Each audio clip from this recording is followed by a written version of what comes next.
مع مية البصل ومع شوية زيت، وهبتدي ادهن بقى كل الكفتة بتاعتي بنفس الشكل دهوت زي ما انتم شايفين من على الوش كده. طبعا انا محضره الفرن بتاعي على درجه حراره 220 على اعلى درجه، هحطها تحت الشوايه ومش هتاخد اكتر من ربع ساعه، وابتدي اقلبها على الوش التاني، مش اكتر من كده حبايب قلبي عشان ما تنشفش معايا وتطلع جوسي.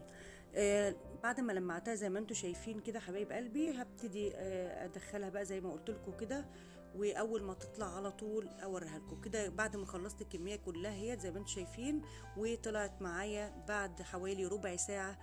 خدت الوشين في منتهى الجمال، في منتهى التماسك، ما نفرقهاش عن بتاع الكباب بصراحه. كباب ولا ندفع فلوس كتير، لا نعملها في البيت، ضامنين جودتها ضامنين نظافتها. وكمان نص معلقه من البيكنج باودر ادالها الهشاشه والفراغ اللي مش شايفينه من جوه.